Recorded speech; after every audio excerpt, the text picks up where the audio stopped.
Okay, welcome dear students to this first video tutorial for our online course for Grammar 2 in this semester 2. So this tutorial is a first one in which I'm going to try to give you an overview of the chapters that we need to cover for semester 2 regarding grammar. Okay, so first statement here is that this online English grammar course is a developmental skills course for intermediate to advanced English language learners.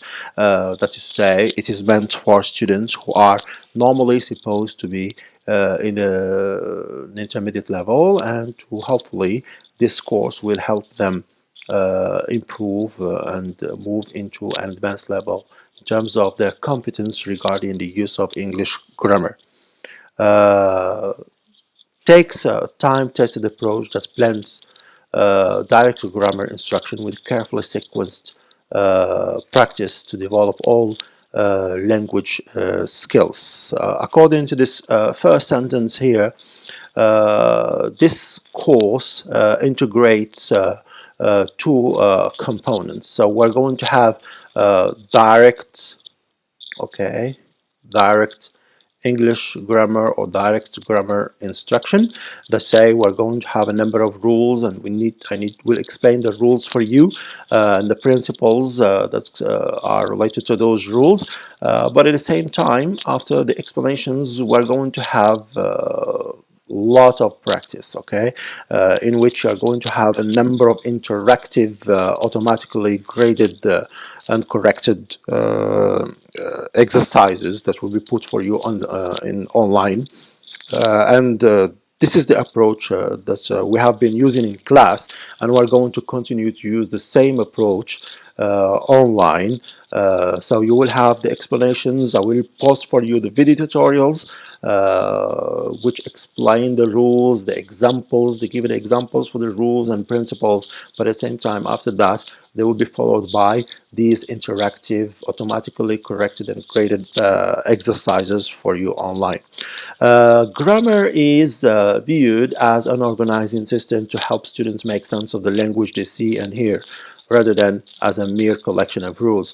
Why we have this combination of these two elements, direct grammar instruction and practice and exercises? Because the mastery of any grammar, and English is one of them, is not simply the explanation of the rules and the principles for each aspect of English grammar, but it has to be followed and practiced, followed by a number of interactive exercises and practice to enhance the understanding of those principles and rules, rather than as a mere collection of rules. This perspective provides a natural logic framework for students to make English their own, and this way it is hoped that the students will understand better the rules of English grammar, and also will master these rules and principles and use them appropriately when they are speaking English, when they are writing English. So that's why in this online course I have done my best in order to include a number of interactive, automatically corrected and graded exercises. There will be a lot of practice for you to do wherever you are. This is exactly what we have been doing in class, by the way. Whenever we finish explanation of the rules, we do the exercises in the class, and then we correct them, and then we move forward, and so on and so forth. So we're going to continue using the same approach.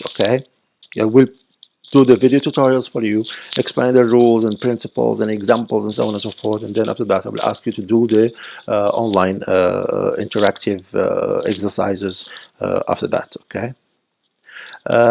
Next, this is what I have just said now is the explanation of the approach that we have been using and will be using in this online course.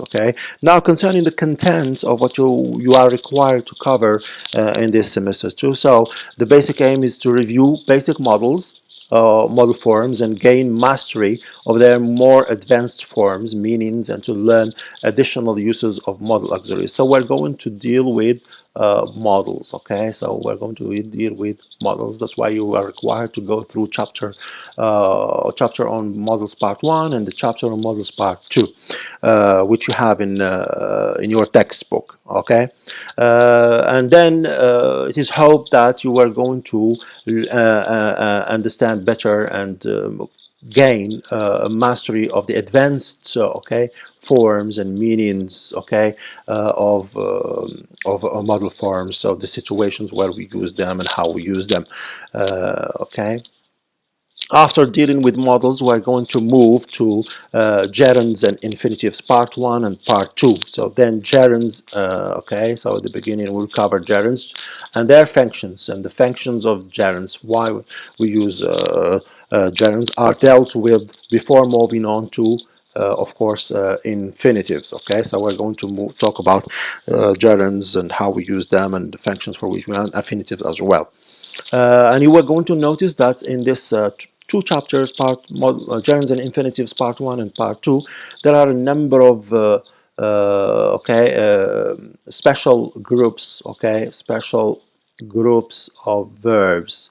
So they are going to have a list, so many lists of special group of verbs that are either followed by infinitives, special groups of verbs that are followed by gerunds, or special groups of verbs that are followed by both okay gerunds and infinitives. Okay, the course, that's why the course emphasizes the importance of becoming comfortable with using both gerunds and infinitives through practice rather than rote memorization. So when you're going to cover and read the chapter 1 and chapter 2, part 1 and part 2 of gerunds and infinitives, you're going to have a number of lists of special groups of such verbs. Okay, these remember this. Okay, special groups of okay lists. You're going to have lists. So this doesn't mean that you need to focus on memorization. Okay, it doesn't mean that you need to go through those lists and remember those special groups of verbs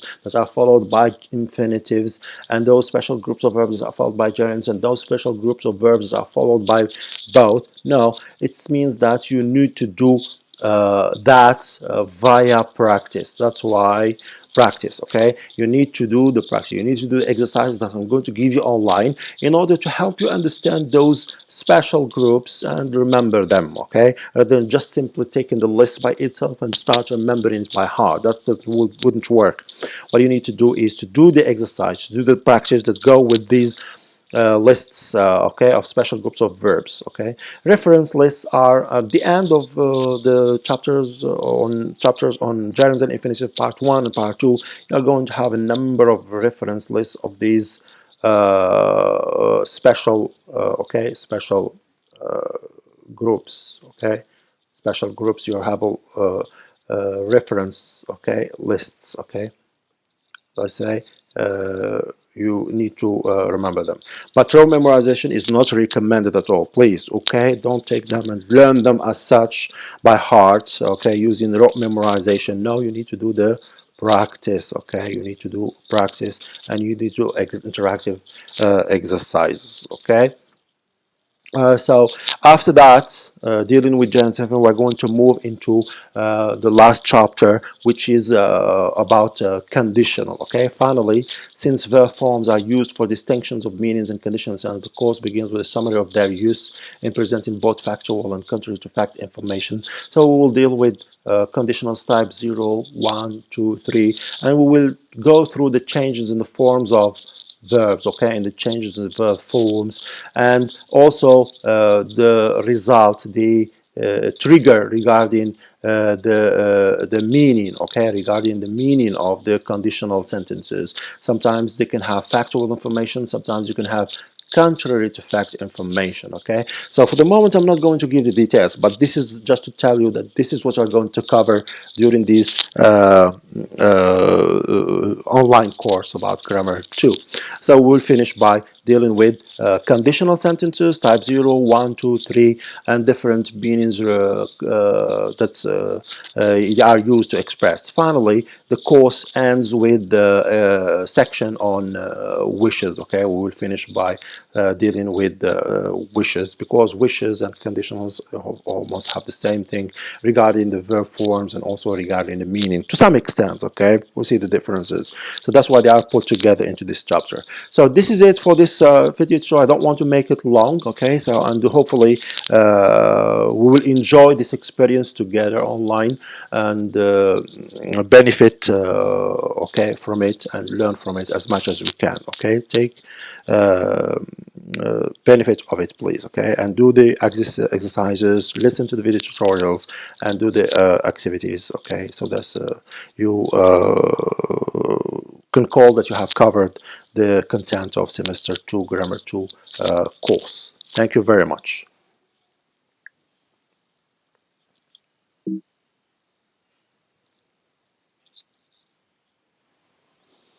Okay, welcome back, dear students, to our series of video tutorials. So in this first one, I'm going to talk about the following. So the objective of this video tutorial is to review basic modal forms and gain mastery of their more advanced forms, meanings, and uses. The modal auxiliaries are used to express attitudes, give advice, and indicate politeness. Mistakes with modals can result in bad feelings or misunderstandings between the speaker and the listener. Because of this, it is very important to stress that using certain models connotes a certain degree of respect and politeness. Students are instructed that a minor change in model usage can signal a big difference in meaning and understanding, and thus it is important they use the right model for each situation. Students following this course of Grammar 2 Online are probably already familiar with the most common meanings of modal auxiliaries. The focus at the beginning of this chapter is on the basic modal forms. The remainder of the chapter takes a semantic approach, grouping together modals and other expressions that have similar meanings so that students can learn them systematically. Matters of pronunciation, spoken versus written usage, and formal versus informal registers are noted in the charts. The charts in the chapter and in the following chapter demonstrate that models have many meanings and uses, depending on the specifics of the situation they are used in. Rather than presenting a full summary of all uses of models, the text splits the study of models into two chapters. Students are reminded that at the end of the following chapter on Models Part 2 includes a complete summary chart, which will prove a useful reference once they have studied all the uses and forms, as we're going to see in this series of video tutorials. If students want to get an idea of how varied the meanings and uses of models are, they are kindly referred to any standard dictionary and are invited to look up the meanings of can, could, may, etc. Students are informed that the lengthy and varied definitions are presented clearly in the chart at the end of this chapter and the following chapter on Models Part 2. So in this first video tutorial, we're going to cover the following. So we will talk about general overview of models, what is the structure of models, and what are the different types of models that are used, and some kinds of general principles and rules regarding the use of models in a general way. But later on, we will start to talk about each aspect on this general introduction with more details and specific examples. So we are going to cover expressing necessity using must, have to, have got to. We will talk about lack of necessity, not to have to, and prohibition using must not. We will talk about advisability and suggestions, which are expressed using the models should, ought to, had better, and could.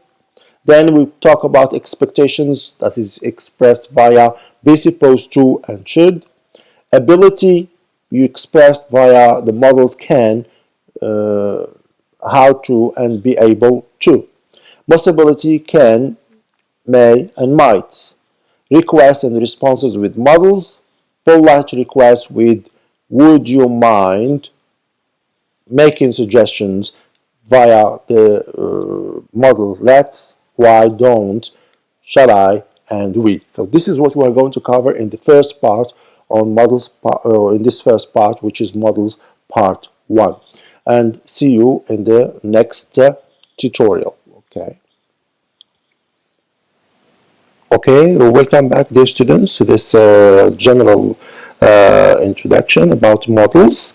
So in this one, it's going to be a general review, okay, where we go through the different types of models, okay. Also, we will try to define models. What do we mean by models? And also, we'll give examples for each type of model and how it is used. Also, we'll talk about the form regarding the use of models, which is very important. So this one is going to sound to you like a general introduction and give almost everything, but not in detail. The details will be provided to you in the following video tutorials of this series that I hope that you enjoy. So model auxiliaries, as you can see, generally express a speaker's attitudes. For example, models can express that a speaker feels something is necessary, advisable, permissible, possible, or probable. And in addition, they can convey the strength of those attitudes. Each model has more than one meaning or use. Now, this little paragraph, it simply tells you that, so for example, when you give the word, you revise your lessons. For example, here we have this statement, you revise by your lessons or your courses. Now, we have the meaning here for the verb that is given is simply the meaning of revise. Okay, that's all.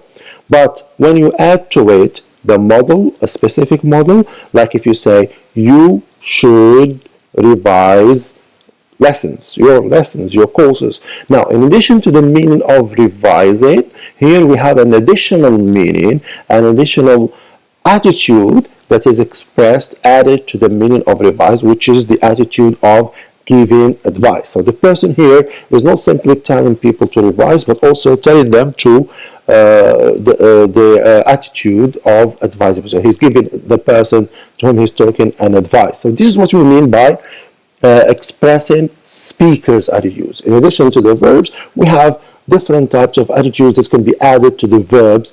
Like, for example, here we have sometimes models can express that the speaker feels something is necessary.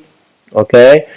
Sometimes he can, let me show you, highlight this for you using a pen. So sometimes the speakers, okay, we call this speakers attitudes, okay, that are added, okay, to the meaning of the verbs that we use on our communication. And this speaker feels something, for example, is necessary, or feels that something is advisable, feels that something is permissible, feels that something is possible, feels something is probable, etc., etc. These are kinds of speakers of attitudes. They are also referred to as modalities. That's where we have the verb or the word models. Okay, models. Now, in English, there are different types of models. So you can see here we have can, have could, had better, may, might, must, ought to, shall, should, will, and would. So all these are examples of models that are used, modal auxiliaries used in English. Now, these are some of the examples. For example, I can do it, you could do it, he had better do it, she may do it, it must do it, ought to do it, etc., etc. So all in these examples here, we have models that are used. Okay, now there are a few things that we have to take into account and remember about the use of models. Now these are the following points. First one, here we have that models, okay, do not take a final s even when the subject is she, okay, or he, or it, as we have it here. Normally we know that when we have the third person singular in present simple, we normally should add s to the verb at the end of the verb. But for the models, we never add something like that, okay? We never add the final s. For example, here we say she can do it, but if you say she can do it, that's not correct. Models are followed immediately by the simple form, okay? The simple form of the verb. What do we mean by the simple form of the verb? We mean the infinitive without to. She can do it, okay? She can do it. So here we have this one here, do, okay? It is the infinitive without to. That's why it is called simple, okay? It's called simple form of the verb. But if you say, for example, she can to do it, that's not correct, okay? That's not correct. She can does it, that's not correct. If you say she did it, etc., etc., start conjugating the verb. No, you don't have to conjugate the verb because it's an infinitive without to. The only exception is ought, which is followed by an infinitive to. Normally this to here, which you have after the verb, look in the example, she ought to go. Normally this to here, which you have here, okay, let me highlight it for you as well, this to here, it belongs to the model, okay, it belongs to the model, it goes with the model, it has nothing to do with the idea that it is infinitive of the verb go. No, we normally use simply the simple form of the verb, the infinitive without to, after the modal auxiliaries. So these are some information we have to bear in mind regarding modal auxiliaries. Now, modal auxiliaries, we can have two types. Either we can have single word modals, okay, like can do it, could do it, may do it. Sometimes we can have what we call phrasal models. Here we have an example, okay, this is an example.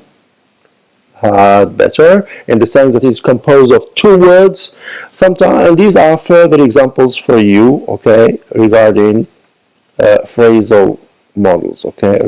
So for example, we have be able to do it, be going to do it, be supposed to do it, have to do it, and have got to do it, in the sense that it's composed more than one word. So phrasal models are common expressions whose meanings are similar to those of some of the modal auxiliaries. For example, you have be able to, it is the same as the modal can. Have to is the same as the model, some examples as must, have got to do, same as a model must. So similar to those of some of models, for example, be able to is similar to can, be going to is similar to will. And infinitive, to, plus the simple form of verb is used in these similar expressions. So here, if you notice, in all of these, okay, phrasal models, we have, okay, different from what we have said here. We have preposition to, what goes with the verb, okay. So this is it for kind of general introduction overview of what we're going to cover in more details in the following video tutorials. See you next time. Thank you very much.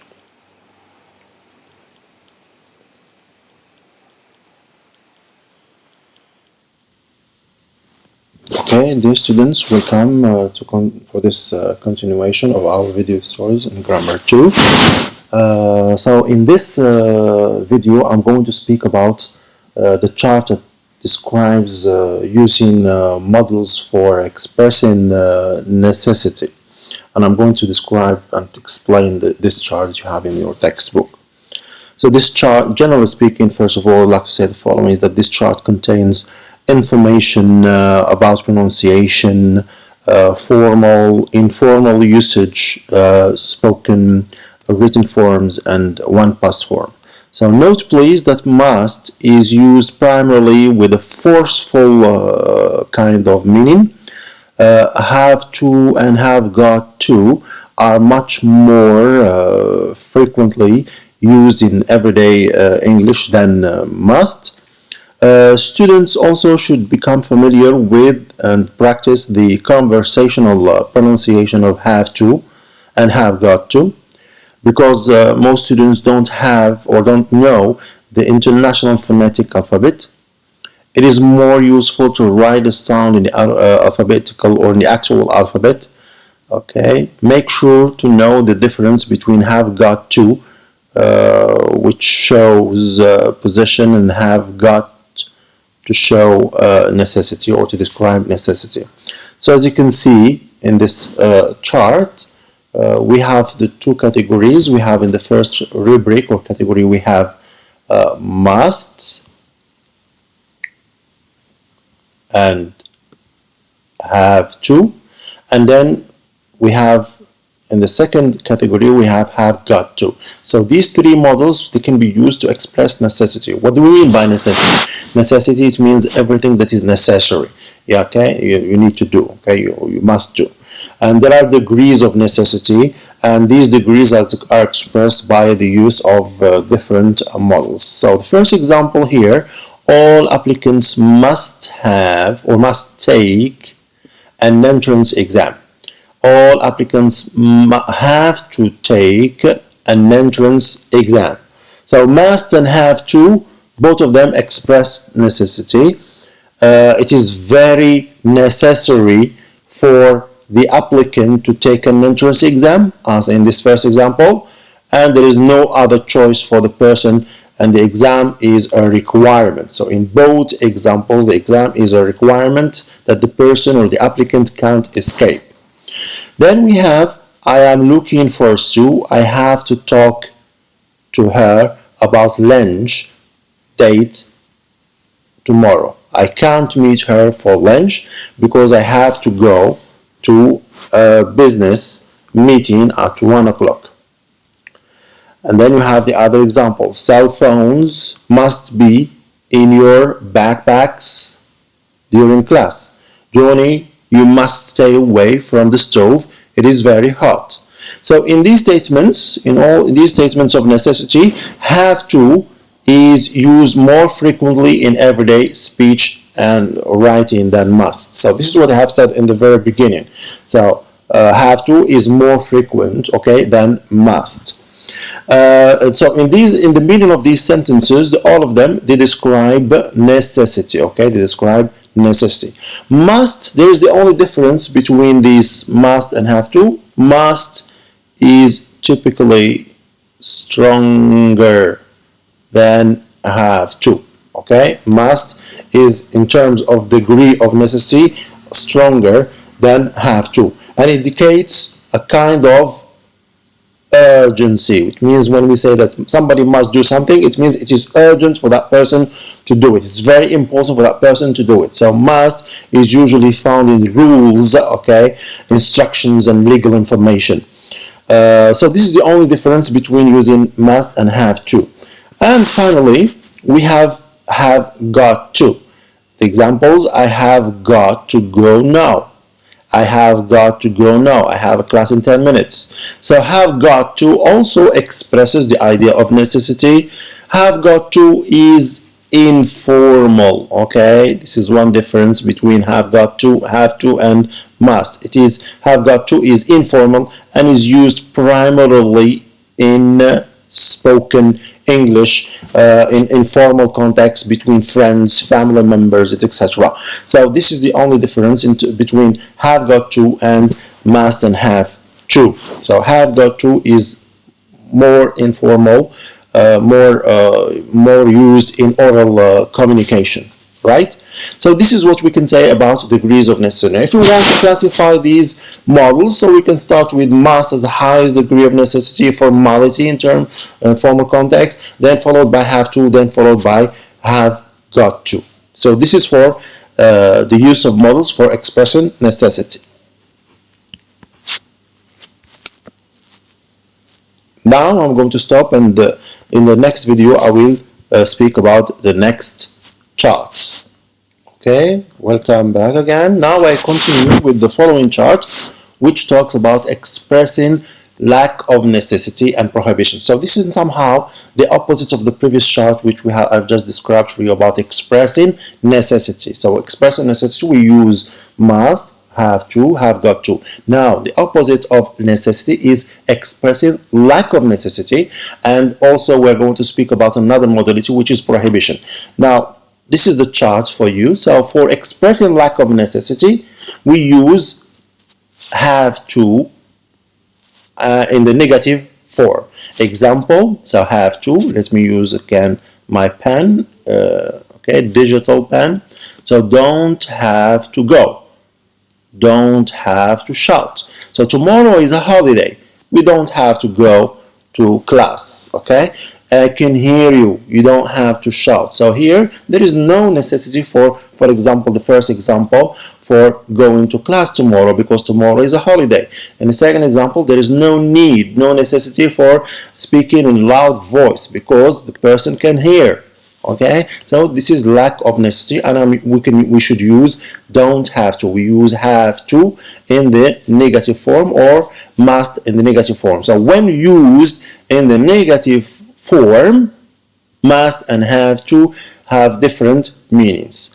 Negative form, do not have to, expresses necessity. Okay, so for this one, it expresses necessity. But for must followed by negative form, we're going to see it in the following categories. So this is the first thing you need to remember. Okay, for expressing lack of necessity, we use have to in the negative form. Okay, have to in the negative form. Now for expressing the prohibition, we normally use must not tell, or don't tell. Okay, must not tell. So here we have the modal must in the negative form, but as you can see, the negative form for have to means expressing lack of necessity.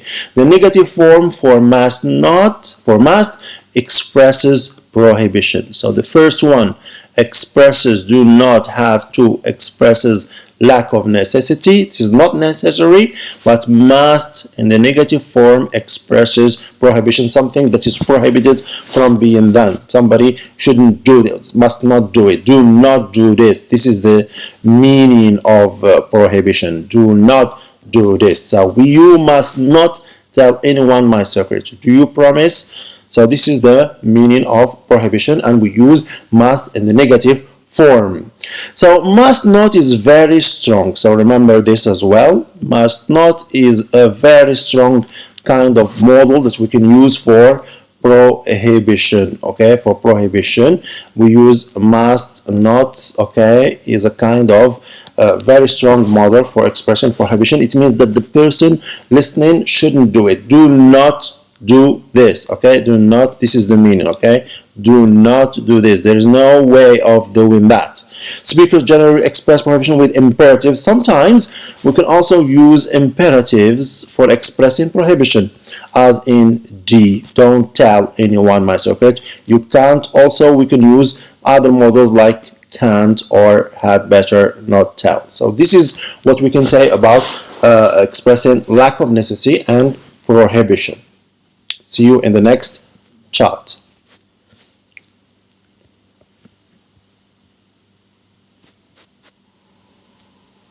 Okay, we'll come back. We continue with expressing advisability and suggestions. So advice, so before just going to the chart like this, a few things to say here. Advice or suggestion is usually friendly. It is often given by parent, friend, co-worker, teacher, mentor, or supervisor, and sometimes by complete strangers. Advisability is not as forceful as necessity. This is one difference between what we have seen before in terms of necessity and advisability. So advisability is not as forceful, as strong as necessity, and it is also not as urgent, as important. Okay, advisability is less urgent, less important, less necessary. In general, advice can also be not so friendly, depending on the speaker's tone of voice and attitude. Note the special meaning of had better. as we're going to see in the chart, had better is used also for one of the models used for expressing advisability, and it shows that the advice should be followed in order to avoid negative consequences. It is used to give advice to a peer or to a subordinate, but it is also not used but it also not used to give advice to someone in a superior position or a position of authority. And this is here, as we're going to see it later, had better. So to start with, here we have the models that we normally can use for expressing advisability. So as you know, we have the model, okay, here, should, the model should, okay, the model ought to, okay, you should study harder, you ought to study harder.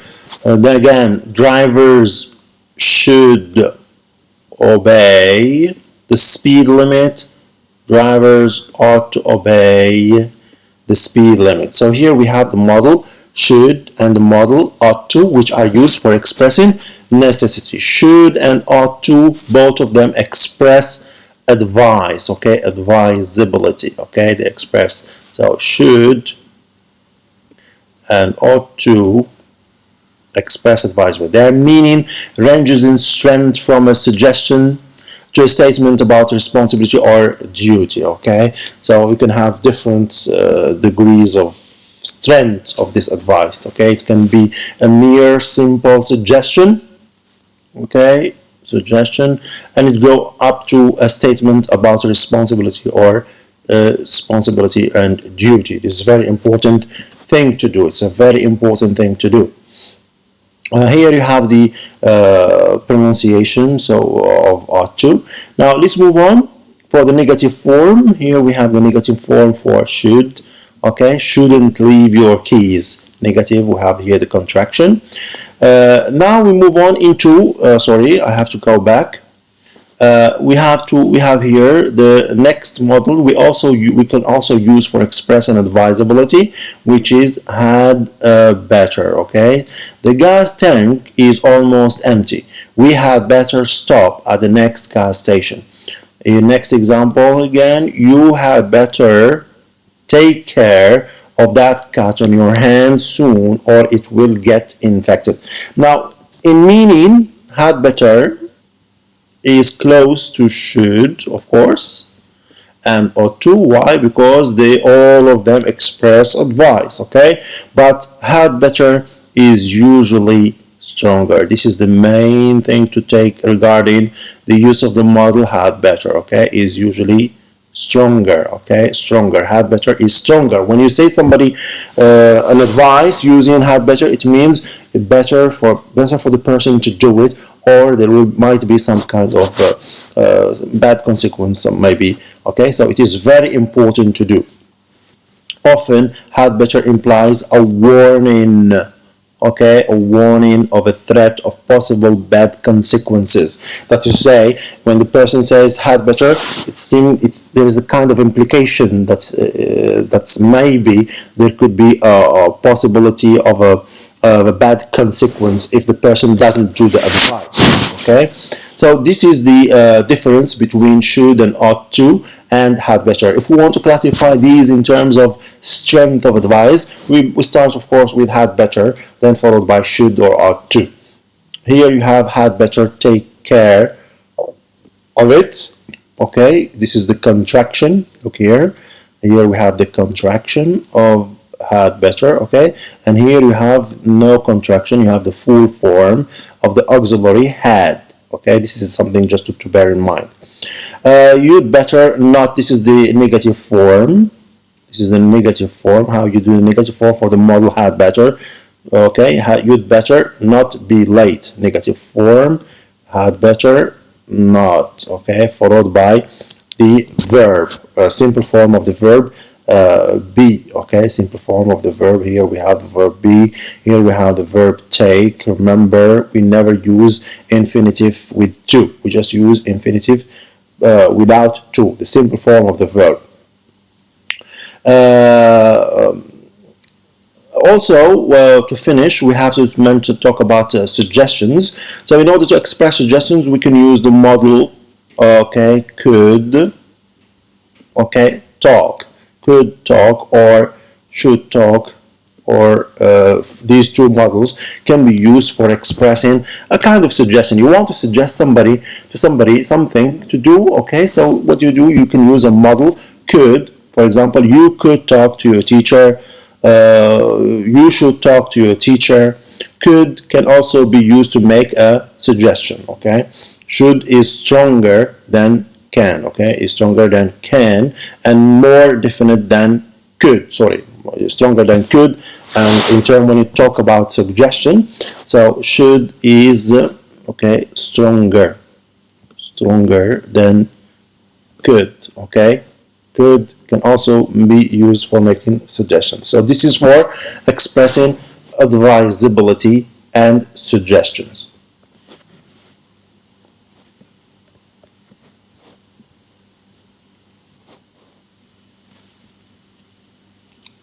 Okay, so we continue with expressing expectations.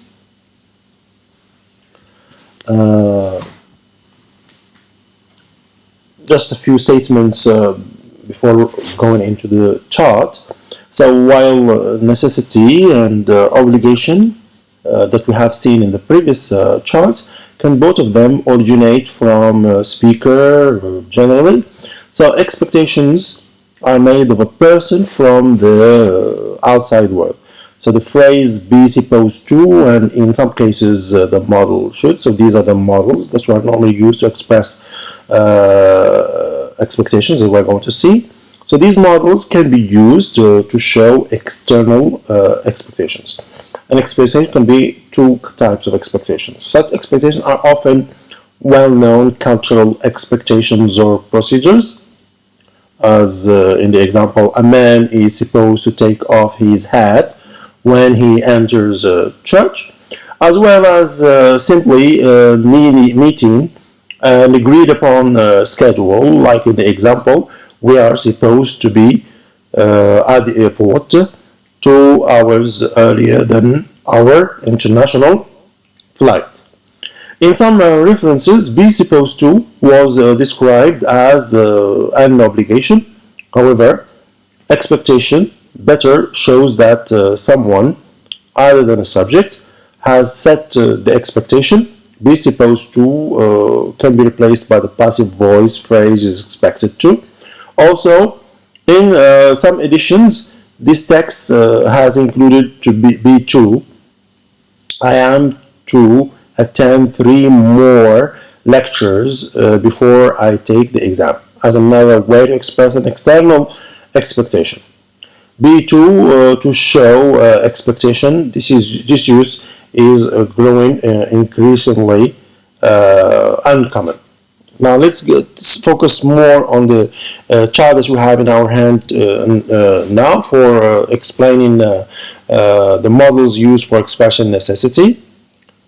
So we have the first example. Okay, the first example, the game is supposed to begin at 10 o'clock. So this is the first example where we have the use of the model be supposed to. The committee, next example, the committee is supposed to vote by secret ballot. Okay, now here we have is supposed to. So be supposed to can be, as a model, can be used to express the idea that someone expects something to happen. Okay, expects something to happen. When you have an expectation of something that might happen, you expect something to happen. That's what we mean by expressing an expectations. And the model that is normally used for this usually is the model be supposed.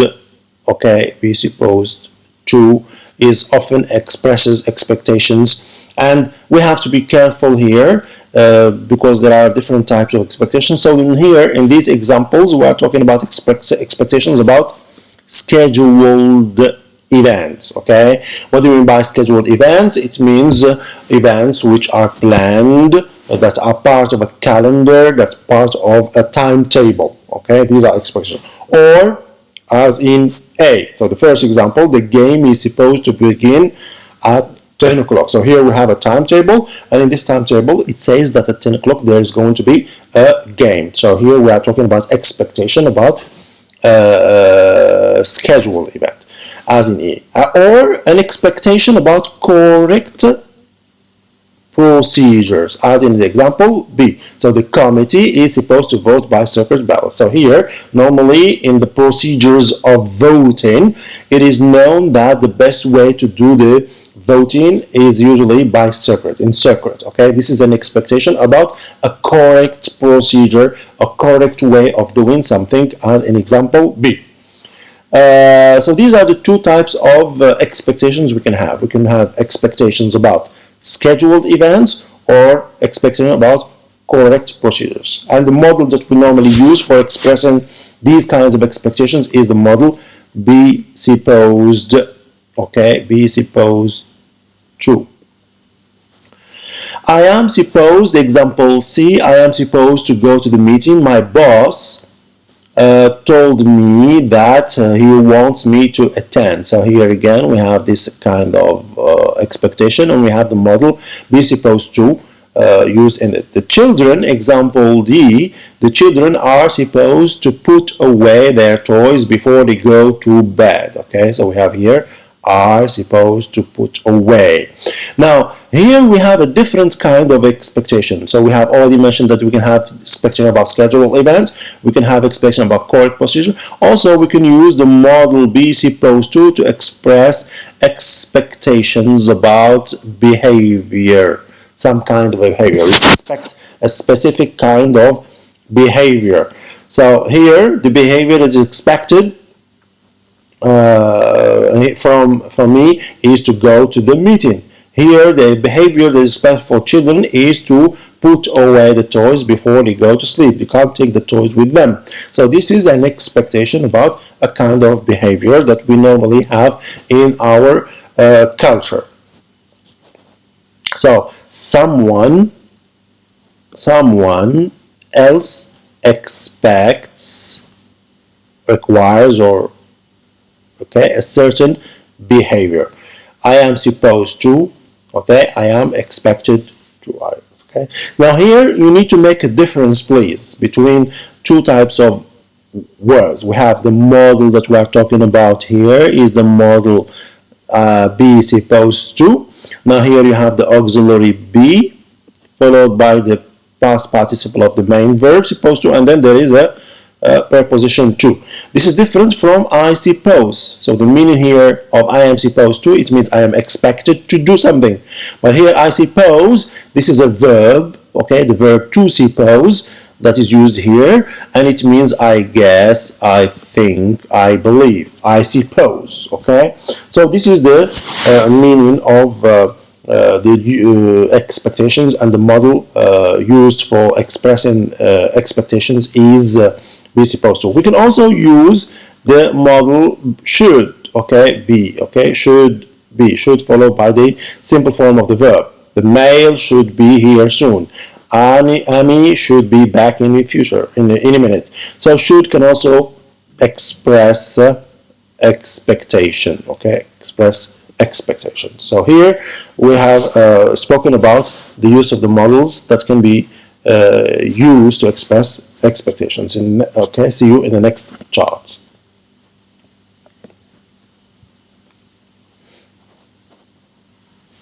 So now we continue with another type of modality, which is expressing ability. Okay, now the model that is normally used for expressing ability, as we all know, is the model can.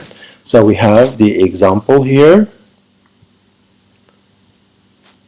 Can lifts. Okay, Tom is strong. He can lift that heavy box. I can see Central Park from my apartment. So here we have the use of the model can for expressing ability. Ability is something that you can do. Can is used to express either a physical ability, as in A, he can lift that heavy box. Can is frequently used with verbs of the five senses, like the verb see, hear, smell. I can see Central Park from my apartment. The negative form has three options, so we can either use the full form, cannot, and the abbreviated or contract form, can't, or the full form without attaching the negation to the modal, can, and then not. So this is the modal can for expressing ability. Negative form is we have here, my husband cannot stay awake past 10 o'clock. We can't wait any longer for Bill. So it means that there is no ability to do that. So we can use can for expressing ability, okay, as in these examples. And another example is Maria can play the piano. Maria knows how to play the piano. So here we have the modal can play. Maria can play the piano. She's been taking lessons for 10 years. So can and know how to are used to express a learned skill. Okay, so in the first example we talked about physical ability, something that you can do, physically speaking. But here we're talking about something that you have learned in your life, like learning to drive, learning to swim, learning to speak a language. So that's a kind of learned skill. And here we can use the expressions of the modals know how to and the modal can. Also, we can use the modals I am able to help you. And then here you have the question, are you able to help me? A negative form, I am not able to help you. I am unable to help you as opposites for able. So all of these are modals for also expressing ability. Now the only difference is that here we have one word modal can, but here we have what we call phrasal modals. That is to say, modal is composed of more than words. So here you have I am able to, and then the simple form of the verb. So be able to, as we have here, expresses ability, like the can, which we have here, okay, like can, exactly. So this is it for expressing ability.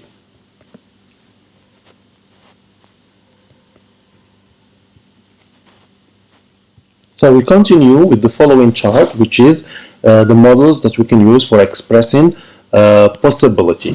So example here, first example, let me take my digital pen. Like spices can be expensive. You can learn a lot by watching cooking shows. So can is used to express a general possibility, something that is possible, okay, to happen, okay, possibility. This is generally possible, typical. This is what we mean by possibility, something that is generally possible, something that is generally typical, something that is generally common, something that generally can happen.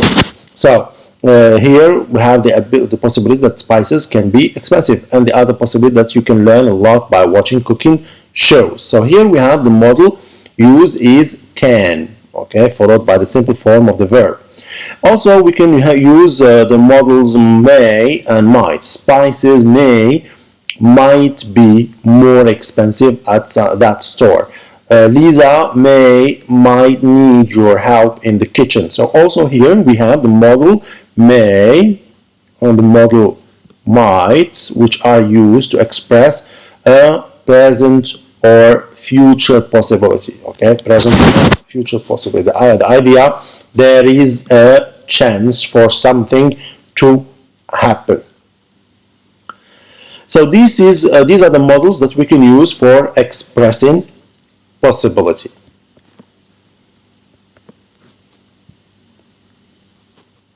So the next chart is about expressing request. So when you request something, you ask for something, okay? You want something, you request something, expressing requests. Now here we have different ways of expressing or using request. Either you can use request with I as the subject, okay?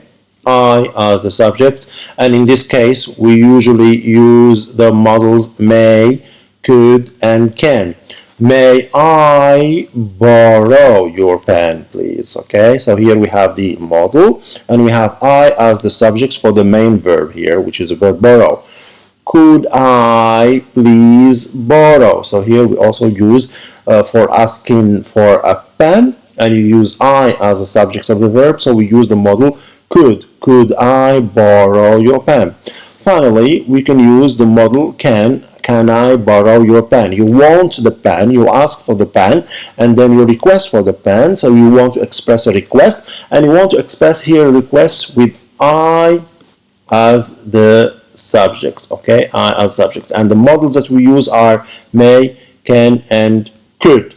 May I and could I are used to express or to request permission.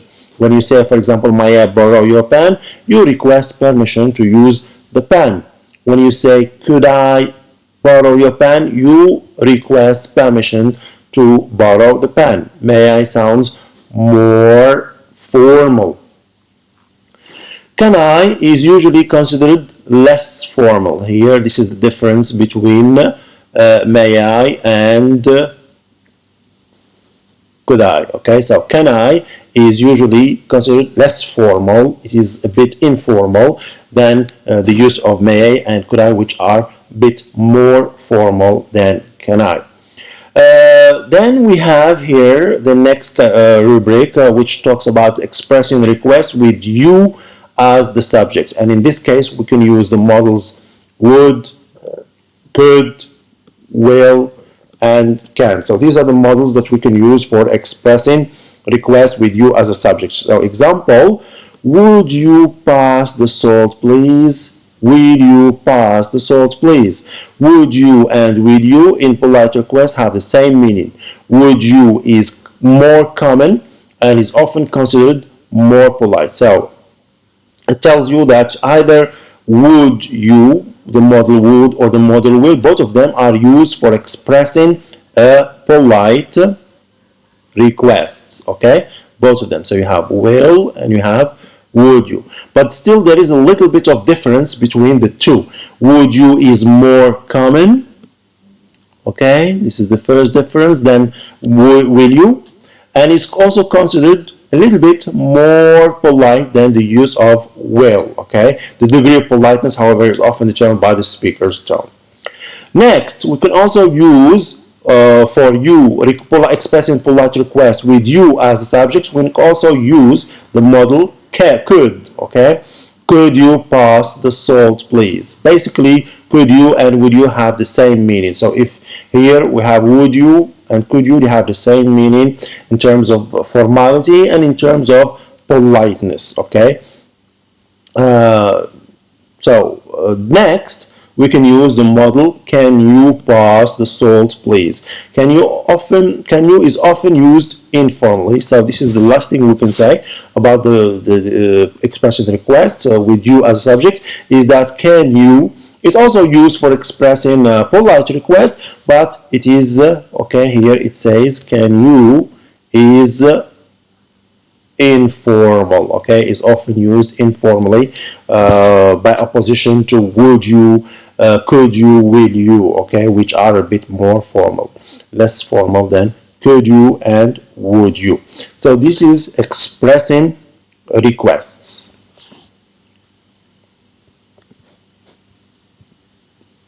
Now we continue with the next chart, which talks about expressing polite requests.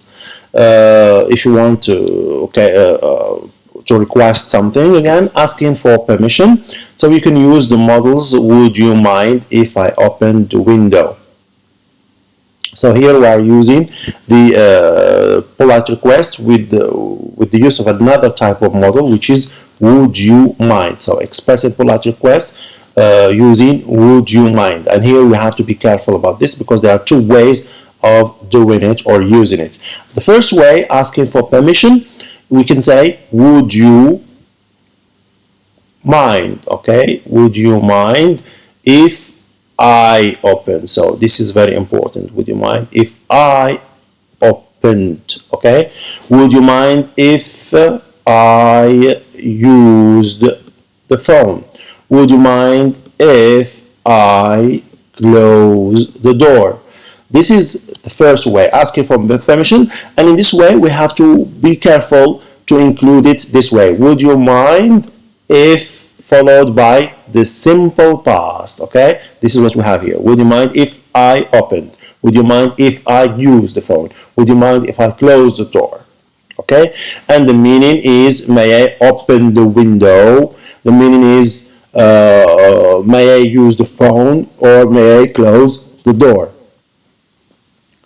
The next rubric, which is asking someone to do something, we use would you mind as well, as you can see here, but it's different way, because here it is followed by gerund. Okay, would you mind opening the window? Excuse me, would you mind repeating that? So when we use would you mind for asking someone to do something, we do it this way, in which would you mind is followed by gerund. Would you mind is followed by ing form of the verb. It is a gerund.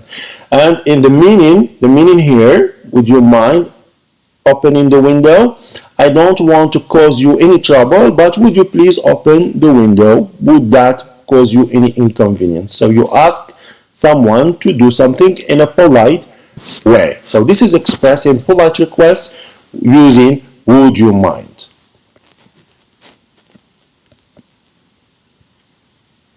Today we can finish the final chart in the first part of the first chapter, which is Models Part 1. And this chart talks about making suggestions. So making suggestions, it is, what does it mean to make suggestion? It means that you suggest something to somebody.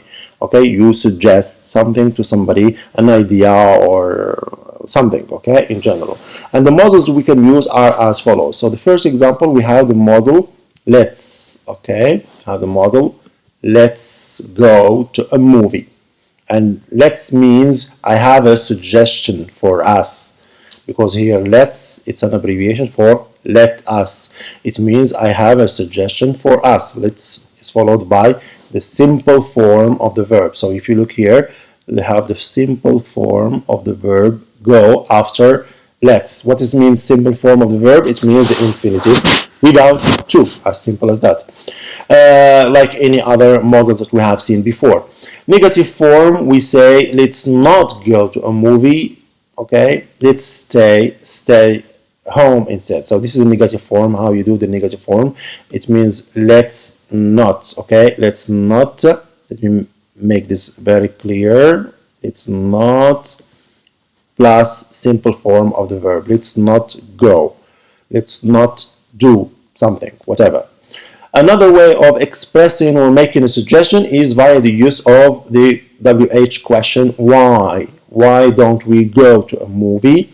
Why don't you come around? Why don't I give Mary a call? And this one is primarily used in spoken English to make a friendly suggestion that you say. It is used in informal communication between friends, family members, etc., to give a friendly suggestion.